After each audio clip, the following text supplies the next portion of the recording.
Tagal namin hintay ni Patrick 'to. Hawakan mo ang aking kamay. Ngayong hapong ito ay ating sasaksihan at ipagdiriwang ang isa sa mahalagang bahagi sa buhay ni na Patrick at Marieta. Ako ay handa Nagkakilala kami sa isang dating app. Nag-comment lang siya dun sa profile picture ko dun. From there, hindi ko na siya tinantanan ng kate-text. Sabi siya sa akin kung pwede niya ako ligawan.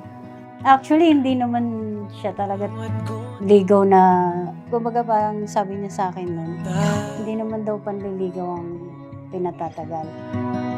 Relasyon. Until I get her yes. Natawa, nakinilig.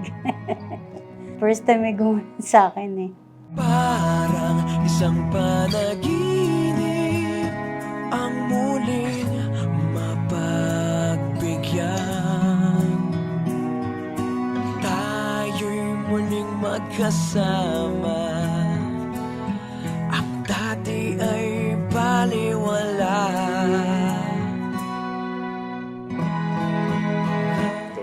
Han, thank you dahil palagi ka nandyan para sa akin Eto na tayo. for the 12 years of our relationship. Nakita rin ang ating landas. Wala na. Sinubukan ko yung gusto niyang way. Sabi naman niya sa akin eh, liligawan niya ako Mundo ko araw-araw kahit kami na. Punta kami sa bahay namin or sa kanila. Pick up ako sa bahay and then date kami, no, watch movie. And then kain and then hatid na ulit sa bahay. Hanggang sa pinaalam ko na siya sa mother niya na to live with me. parang isang panaginip ang muling mapagbigyan. Marieta, tinatanggap mo ba ang lalaking ito upang maging asawa, mamuhay na magkasama ayon sa itinatakda ng banal na matrimonyo ng pag-aasawa? Opo. Datag ng kalooban ko at ika'y kapiling ko na. Ang kasal ay isang banal na tipan. So hindi lang po siya basta isang pangkaraniwang kontrata. Isang pangako ng habang buhay na pagmamahalan, paggalang at katapatan.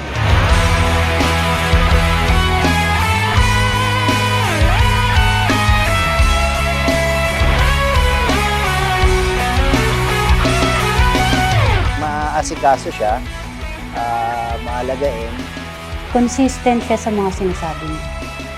very supportive kung ano yung mga gusto ko ma-achieve. Talaga pag sinabi niya, pinaninindigan niya sa akin. Tsaka siya yung number one cheerer ko. So every time I feel down, andun siya palagi to support me, to cheer me up whenever I feel down. Sweet siya. Ang muling mapag Ngayon, eto na tayo. Yung matagal natin pinapangarap, eto na. And now, being my wife, thank you so much sa pag-encourage sa akin.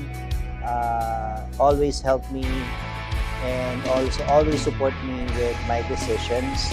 At saka pag-push sa akin whenever I am right now in my career. So thank you. Gagampanan ko ang pagiging misis ko sa'yo. Nakalaan ka bang balikatin sa piling ni Marieta ang mabigat na pananagutan ng buhay may asawa? Opo.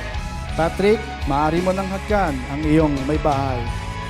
Honey, love you. Mahal na mahal kita.